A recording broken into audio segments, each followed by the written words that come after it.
সবসময় খালি সমালোচনা, কৃষিকাজে নাকি কিছু হচ্ছে না, কৃষকরা অবহেলিত, বঞ্চিত।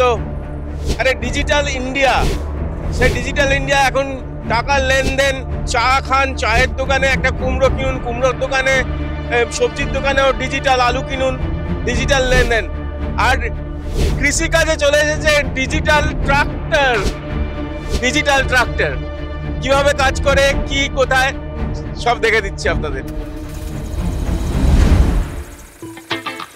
দেখতে এমনি ট্রাক্টরের মতো, চাকা থেকে চালানো সবই এক। তাহলে ডিজিটাল হলো কিভাবে? এভাবে।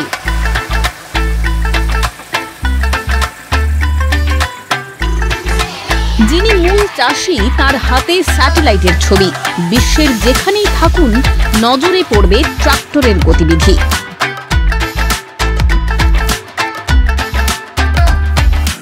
তো আমি আলুর আগে, এই যে আলুর সিজন এলো তার আগে থেকে আমি নিয়েছি। তবে এই ট্রাক্টর নিয়ে সুবিধে কি হয়েছে, কাজটা খুব দ্রুত গতিতে হয় আর কি। হ্যাঁ, দ্রুত মাটিটাও ভালো করে। আর তারপর এই ট্রাক্টরে অনেক কিছু ফেসিলিটি আছে, অনেক ফিচার্স রয়েছে, যেগুলো আপডেট ফিচার্স রয়েছে। হ্যাঁ, এতে অন্যান্য চাষিদেরও সুবিধা হয়েছে। আমি এই গাড়ি দিই ওনাদেরকে ভাড়া, তাতে ওনারা নিয়ে উপকৃতই হন। আর এই গাড়ি কোথায় চলছে না চলছে, আমার গাড়ির মধ্যে জিপিএস লাগানো আছে, মানে গাড়ি কোথায় চলছে, কোন জমিতে চলছে, স্যাটেলাইটের মাধ্যমে আমি দেখতে পারবো যে এই জমিতে চলছে, এবং গাড়ি কোথা দিয়ে যাচ্ছে, কোথায় দাঁড়িয়ে আছে, কোথা দিয়ে আবার ফিরছে, সেই সমস্ত লোকেশন আমি মোবাইলে বসে বসে দেখতে পারবো।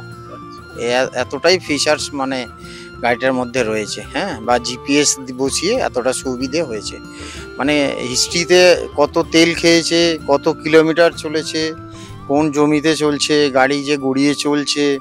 হ্যাঁ, গাড়ি চললে একরকম কালার দেখা যায়, গাড়ি থেমে থাকলে একরকম গাড়ির কালার দেখা যায়, মানে এতটাই এখন উন্নত।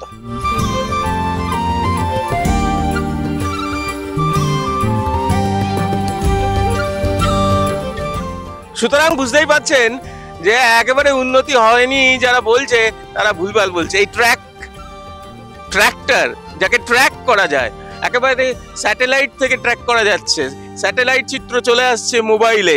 যিনি ট্র্যাক্টরের মালিক তার কাছে পৃথিবীর যেখানে এই ট্র্যাক্টর চলুক না কেন, কতখানি চললো, কি কাজ করলো, সবই সঙ্গে সঙ্গে চলে আসছে ডিজিটাল ইন্ডিয়ার ডিজিটাল ট্র্যাক্টরে।